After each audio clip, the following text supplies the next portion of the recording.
जैसे ही आपने पढ़ना बंद किया, ऐसा मानिएगा कि आप इस क्षेत्र से अपने आप को धीरे धीरे बाहर करते जाएंगे। जब तक आप पढ़ते रहेंगे, क्षेत्र में बने रहेंगे, नवीन नवीन कानूनों से, नवीन नवीन प्रावधानों से अवगत होना ये आपका दायित्व है। क्योंकि जब आप अपने इस दायित्व का निर्वहन कर पाएंगे, तभी पक्षकारों को उनके अधिकारों के बारे में बता पाएंगे, तभी उनकी सहायता कर पाएंगे। जैसा कि आदरणीय बंधु यहाँ पर बोल रहे थे कि 3 नवीन कानून है, वो नवीन कानून आए, लागू नहीं हुए, लेकिन जब लागू होंगे तो आपको पढ़ना पड़ेगा ना। और जब आप पढ़ेंगे नहीं तो आप आगे नहीं बढ़ पाएंगे। इस क्षेत्र में जिस काम के लिए आप आए हैं वो काम आप नहीं करें। देश के संविधान की सभा में जब चर्चा हुई तो बताया गया था कि इस देश का सबसे प्रबुद्ध वर्ग अधिवक्ता वर्ग, सबसे प्रबुद्ध वर्ग। क्यों? क्योंकि वह नई नई चीजों से अपडेट रहता है, निरंतर बढ़ता रहता है। लॉ फील्ड में, जिस फील्ड में आप आने वाले हैं, इस फील्ड में एक कोई ऐसा विषय नहीं छूटेगा जिस विषय से आपको परिचित ना होना पड़े, जिस विषय में आपको अध्ययन ना करना पड़े। मेडिकल देखेंगे तो मेडिकल जूरिस्प्रूडेंस भी है, आप वाटर लीगल देखेंगे, क्रिमिनल लॉ देखेंगे, हर विषय में, पुलिस के विषय में पढ़ना पड़ेगा, डॉक्टर के विषय में पढ़ना पड़ेगा, हर विषय पढ़ना पड़ेगा। आप जहां तक आपकी सोच जा सकती है, विचार करके देखिए, ऐसा कोई भी फील्ड नहीं है, ऐसा कोई भी क्षेत्र नहीं है जो कि कानून से वंचित हो। और इसलिए अधिवक्ता को विद्वान अधिवक्ता कहा जाता है। तो ये माना जाता है तो हर फील्ड की चलता है। हमने तो कहा देश का, इस दुनिया का सबसे कोई प्रबुद्ध वर्ग है तो वह अधिवक्ता वर्ग है। तो जिस वर्ग के आप सदस्य बनने वाले हैं, उस वर्ग की गरिमा को, उसकी प्रतिष्ठा को ऊंचा करने का दायित्व आप कर रहे हैं, और आप वो तभी कर पाएंगे जब आप पढ़कर जाएंगे, निरंतर पढ़ते रहेंगे। तो पहला निवेदन तो आपसे पढ़ने का। दूसरा, हमारे एक साथी ने प्रश्न किया था कि हम भी तैयारी करना चाहते हैं, क्या तैयारी में क्या नहीं होना चाहिए, और क्या हमें त्यागना है और क्या अपनाना है। त्यागने अपनाने में हम बाद में, पहले हमें करना क्या है। तो जब हम तैयारी करते थे तो हमारे एक गुरुजी थे, नाम भी देना चाहूँगा, आदरणीय श्री राधेश्याम शर्मा सर।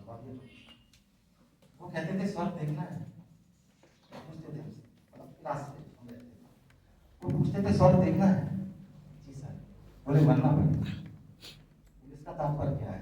तात्पर्य यह है कि अपने आप को भूलना पड़ेगा, इतनी लगन से, इतनी तल्लीनता से तैयारी करनी पड़ेगी कि आप ना रह जाओ। उसके बाद में ही आपको वो पद प्रतिष्ठा, सम्मान और स्वर्ग की प्राप्ति हो सकती है। तो हमारा भी कहना है कि मरना पड़ेगा। मरने का मतलब है फिजिकल डेथ से नहीं है। मरने का मतलब है कि अपने अंदर के अहंकार को, भाव को, प्रेम को, सबको थोड़ा दबाकर एक लक्ष्य साधते हुए उस पर आगे बढ़ना पड़ेगा। तब हमें एक सफलता या IAS जो भी करना चाहते हैं उस ध्येय को आप प्राप्त कर सकते हैं। जब तक हम उसमें डूबेंगे नहीं तब तक प्राप्त नहीं कर पाएंगे। एक बात इसमें हमने जोड़ी है व्यक्तिगत, हमारा मानना है कि आपको जिद करनी पड़ेगी। जब तक आप जिद नहीं करेंगे तब तक वो चीज आपको मिलेगी, क्योंकि जब आप जिद करेंगे तभी उसे पा पाएंगे। आप भले लगे रहिए, लेकिन अगर जिद नहीं है, उसके प्रति समर्पण नहीं है, तो उस चीज को नहीं पा पाएंगे। दूसरा, लॉ में जब भी आप तैयारी करेंगे, MP जुडिशरी की बात करें, 12 सब्जेक्ट है, 15 हो गए, 15 सब्जेक्ट है, और हर सब्जेक्ट को पूरा पढ़ना पड़ता है। आपने कुछ महत्वपूर्ण पूछा, छोड़ना क्या है, हमारा अनुभव पूछा था उसमें, इसलिए हम कहना चाहेंगे हमारा अनुभव ये था कि हम जो छोड़ते थे वही जाता था। जो छोड़ा वही आया। 2 बार सफलता का कारण नहीं था, जो छोड़ा वही आया। तब हम समझ गए थे कुछ छोड़ना नहीं। इसलिए हम आपको कोई ऐसी आसान मैं नहीं डालना चाहेंगे कि आप ये छोड़ दीजिए, पढ़ लीजिए। छोड़ना कुछ नहीं है, जो छोड़ेंगे विश्वास कीजिए वही है।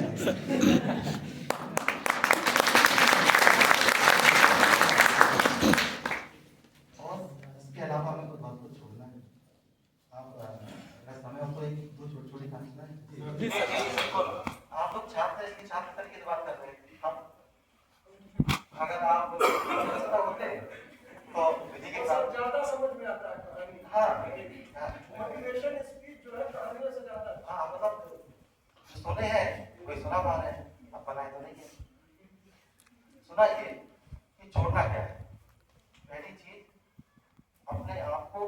समतल आंकड़ा छोड़ना है। हमें ये छोड़ना है कि हम किसी से कम है, इस भाव को त्यागना है। और दूसरा, दूसरे व्यक्ति को कुछ नहीं आता, वो मूर्ख है, पागल है, इस भाव को भी त्यागना है। अगर आप ये दो भाव त्याग देंगे तो आप विश्वास कीजिए कि आप एक श्रेष्ठ इंसान भी बनेंगे, एक अपने लक्ष्य पर, अपने ध्येय पर भी निरंतर आगे बढ़ते हैं।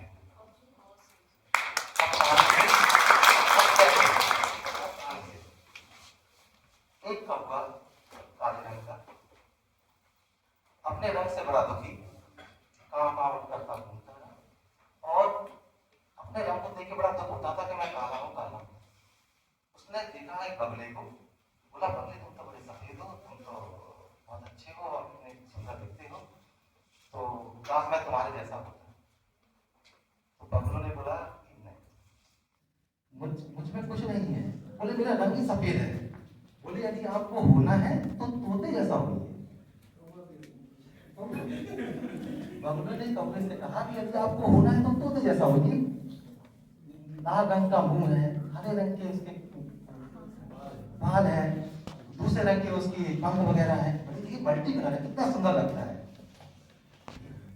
उसने कहा कि एक बार चलते तोते से ही पूछते हैं। कौवा गया तोते के पास, तोते से बोला कि मुझे ऐसी जानकारी लगी है कि मतलब आप बहुत सुंदर है और मैं अपने रंग से बहुत दुखी हूँ, पूरी दुनिया तुम्हें देखती है, हंसती है, चिल्लाती है, चढ़ाती है, अगर मैं हो जाऊँ तो आपके जैसा हो जाऊँ रंगा। तो उसने बोला कि नहीं यार, मैं तो बहुत दुखी हूँ अपने आप से। बोले जब मैं मोर को देखता हूँ, जब उसके खुले हुए पंखों को देखता हूँ, उसके पंखों में रंगों को देखता हूँ, तो मेरा मन इतना आकर्षित हो जाता है, इतना प्रभावित हो जाता है कि मैं अपने आप पे ये सोचता हूँ कि मैं क्यों बना इस दुनिया में, क्यों आया। बोले मुझ जैसा मत होइए, होना है तो फिर मोर के जैसा होइए, रंग ही नहीं था, मल्टी कलर, 7 रंग। कौवा फिर परेशान, बगला जैसा होना चाहता था, तोता जैसा होना चाहता था, तो मोर की बात चलो। उसने कहा चलिए ठीक है, एक स्टेप और सही, मोर के पास चलते हैं। अब कौवा मोर के पास पहुंचा। जब कौवा मोर के पास पहुंचा तो उसने बोला कि ये सही, तो देखा, उसने कहा हाँ ये बहुत सुंदर है, मैं आपके जैसा होना चाहता हूँ, मैं अपने बहुत दुखी हूँ, मैं अपने रंग से, लोग मुझे चढ़ाते हैं, फालतू बातें करते हैं। तो उन्होंने कहा मुझ जैसा तो हो ही मत जाना, अभी अभी अभी शेड्यूल 2 में डाला गया है मुझे वाइल्ड लाइफ एक्ट में। लोग मेरा शिकार कर रहे हैं, मेरे पंखों को ले जाके घर में रखते हैं और जो मिल जाता है वहां मेरे पंखों को जाके नोच लेता है। इतनी पीड़ादायक मृत्यु होती है कि इसकी आप कल्पना भी नहीं कर सकते। बोले मुझ जैसा मत होइए। मोर बोला कि अगर मेरी किस्मत होती है और जो मुझसे पूछता कि मुझे कैसा बनना है, किस जैसा बनना है, तो मैं कहता मुझे कौवे जैसा बनना है।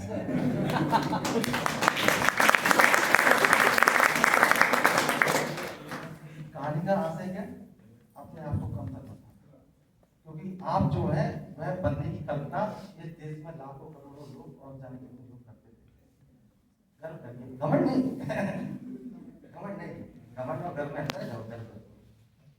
तो हमें ये जो भाव है, इस भाव को अंदर अंगीकार करना है, कम नहीं। दूसरा कहा कि दूसरा मूर्ख है, उसको त्यागना है, इसकी भी हम कहानी पढ़े थे। एक बहुत बड़ा लखपति करोड़पति आज के देश में यदि कहा जाए तो देश का सबसे बड़े करोड़पति आदमी जो भी हो, अंबानी मान लेते हैं। पर अंबानी का शब्द का प्रयोग एक संज्ञा के तो उन्होंने सोचा कि हम फैक्ट्री लगाएंगे, बहुत सुंदर फैक्ट्री, और वहाँ पे पानी की बोतल बनेगी, गिलास बनेंगे और पानी हम लोग मिनरल वाटर ये जो तो वो जगह देखने के लिए गांव में गए। जब वह गांव में जाते हैं तो गांव से पार करने के लिए एक बीच में नदी निकली हुई, वहां जाके रुके। तो उन्होंने पूछा कि ये सामने वाले गांव में फैक्ट्री लगनी है, मुझे यहाँ से नदी पार करने में कितना समय लगेगा। उन्होंने कहा वो नाव रखी है, नाव में बैठेंगे, चले जाएंगे 5 मिनट। और बोले मैं अपनी गाड़ी से जाता हूँ तो कितना समय लगेगा। तो उन्होंने कहा कि आपको 8 घंटे ऐसे घूम के जाना पड़ेगा। उन्होंने कहा प्लेन हेलीकॉप्टर जाता हूँ तो क्या लगेगा। उन्होंने कहा प्लेन एयरपोर्ट है नहीं है, हेलीकॉप्टर जाएंगे तो वो क्या बोलता है, हाँ वो नहीं है। तो उन्होंने कहा ठीक है, काम करते हैं, नाव से चलते 5-10 मिनट की बात है, बैठना। अब बड़े आदमी को थोड़ा समय का घमंड आ जाता है। तो जब उसकी नाव में बैठे तो उससे पूछते हैं कि मुझे जानते हो। बोले साहब मैं बोले अरे मैं दिल्ली के वाला फोटो छपता है, फोटो देखा मैंने पेपर में।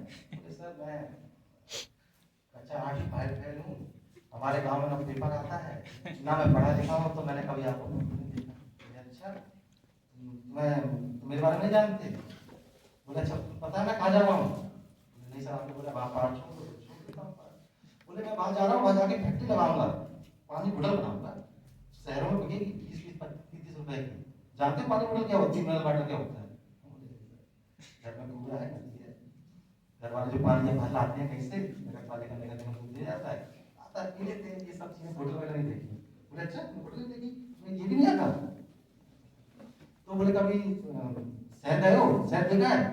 बोले नहीं सर, तो बच्चों को पढ़ाई लिखाने में करने में इतना मशगूल रहा कि कभी शहर नहीं जाता है, मतलब मैं ये भी नहीं आता। ऐसे गाँव चलती गई, नहीं आता से एक आगे जाकर 15 से गाँव टकरा गई, और नाव में हो गया छेद, नाव हिलने लगी। तो जब नाव हिलने लगी तो नाव भी समझ गया कि नाव डूबने वाली, और जो यजमान बैठे हुए थे बड़े, और वो डर गए। तो उन्होंने पूछा ये नाव डूबने वाली है, तैरना आता है?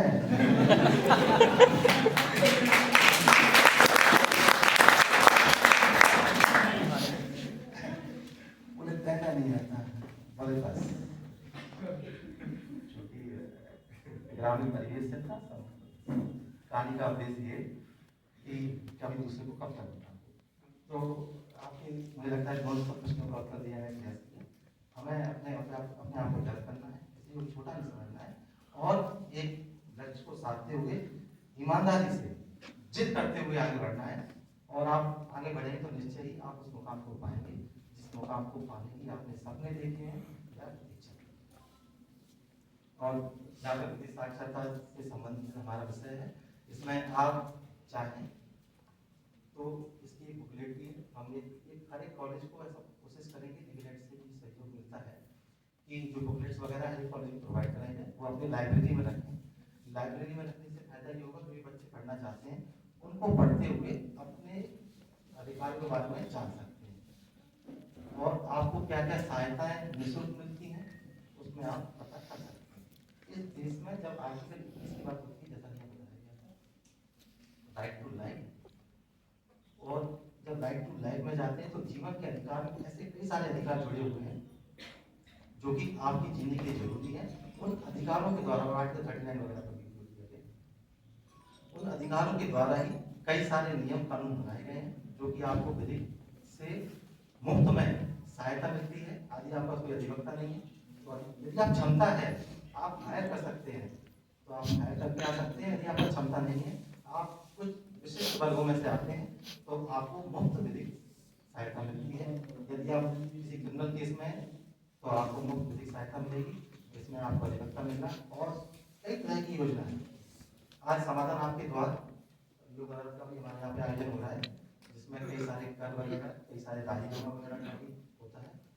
और विधिक की एक अच्छी बात ये भी है, जब आप राजीनामा करते हैं तो आपको जो कुछ फीस वगैरह लगती है कोर्ट की, वो सब वापस हो जाए। तो इन सब बातों के साथ में लगता ज़्यादा समय लिए, तो इन सब बातों के साथ में मैं आप सब लोगों को बहुत बहुत धन्यवाद करता हूँ। और आपने बुलाया, हमें हमारे शिविर को आयोजित कराया, इतना सुंदर अलौकिक भव्य कार्यक्रम कराया, आप सबको बहुत बहुत धन्यवाद, बहुत बहुत साधुवाद।